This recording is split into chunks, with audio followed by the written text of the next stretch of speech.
how would a head react if I hit that with this kind of stick? This is the question that we ask ourselves.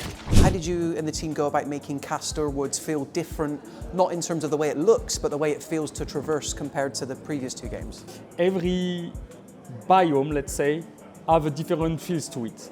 Like obviously, in general, the parkour feels much more organic. And in other biomes, it's mostly about, like what you would climb is mostly cliffs, for example, near the forest, or like haystacks and pipes on the swamps and forest, farmland, sorry. So for us, it's a way to renew experience. And this is also where the vehicle is coming into place, because obviously, yes, it's a good tool to traverse like one biome to get to another, but there are also biomes that basically make the vehicle shine a lot more than the others. For example, the Old Town is about parkour. It's true, and we assume it's normal, it's parkour. But farmlands, where it's fields, actually traversing fields with the vehicles and running through zombies that are like lying around and so on, surprising you, it's cool. I was interested by the fact that you don't have to, the beast form actually activates by itself rather than you activating it. Yeah. I know you can unlock that later. What was the thinking behind that, if I can ask? So, at the beginning, you don't know what it is, right? Like, it's like, what is happening to me? What is happening to Kyle? Like, the beast kinda grew itself and then triggers. Sometimes in great situations, and sometimes like, not so great. I would like to have control. This frustration, it's something that we want for players because it is connected to the narrative. The narrative is telling to players and to Kyle, hey, like, you don't control this because you don't know what's happening to you, and you need to actually, fight chimeras to actually like bring you back up to speed in terms of strength and also unlock new abilities. And later on, you get control, and you're like, yeah, she was right.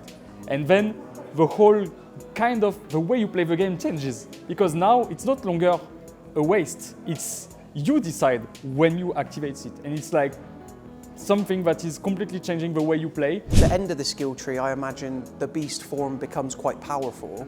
How do you make sure that the player isn't having too much of an easy time with this new beast power set? Most of what's happening is that yes, the enemies become harder. Also, when it comes to zombies and special infected, they are coming in larger numbers. Let's say the more powerful skill you use, the lesser it will basically last, right?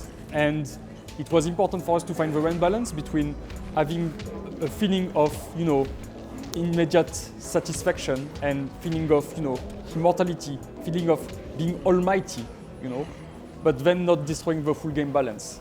Are there any obvious examples about a gameplay mechanic or a change potentially that you looked at for Dying Light the Beast as a result of what people were saying about Dying Light 2? Dying Light the Beast, we wanted to make the night closer to Dying Light 1.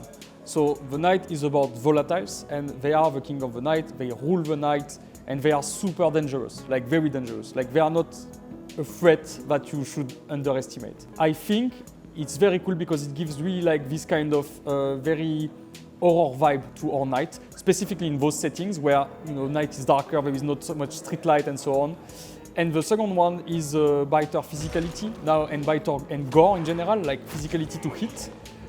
We are always looking to be better there, like always, like making it more realistic, more thrilling, having more gore.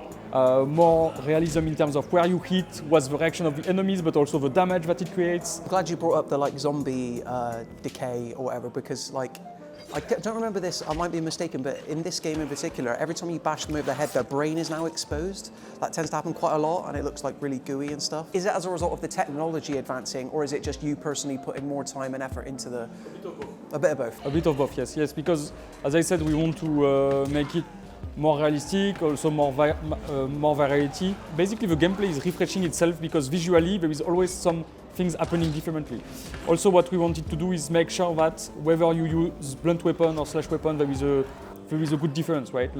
So of course, like with slashing weapons, if you hit the head, you will like at some point slice the head completely. But if you keep doing it with a pipe, the head is just going to explode, right? And it's different feeling, it's different sound, it's also different visuals. So we keep expanding on that.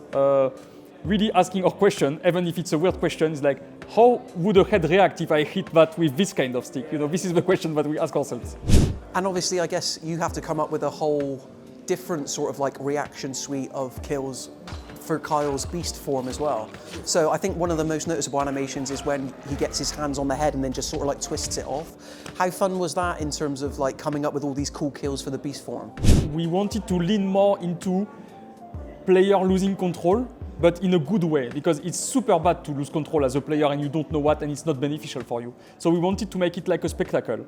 And we had someone on the team saying, hey, Nathan, maybe we should just have kind of, Kyle just one-shotting someone like randomly. I'm like, hey, it's a good idea. You know what? Let's lean into that.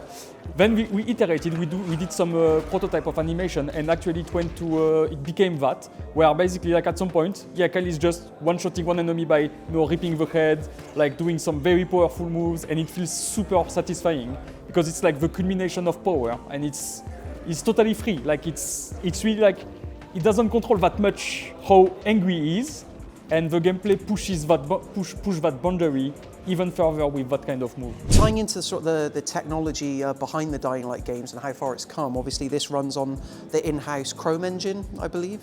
How would you say that engine's holding up compared to like, say, Unreal or Unity? What are other popular engines? What I like about Chrome engine is that, of course, like it's an engine that is built by doing games, right? So we always expand the possibility of what the engine can do based on what we need and based on the trends of the market and making the game the most realistic and the most beautiful.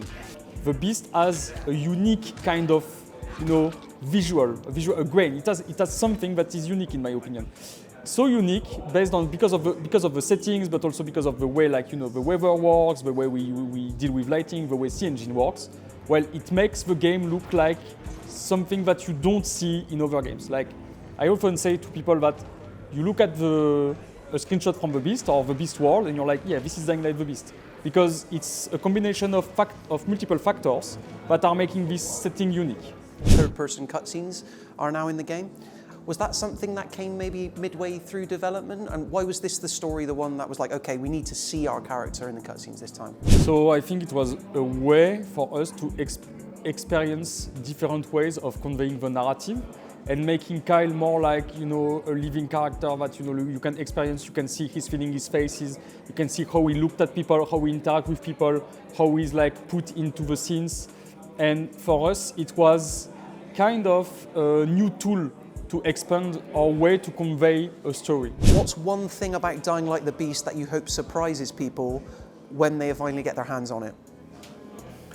I think it's how generous we went with everything. Like, Castor Woods really holds a lot of secrets.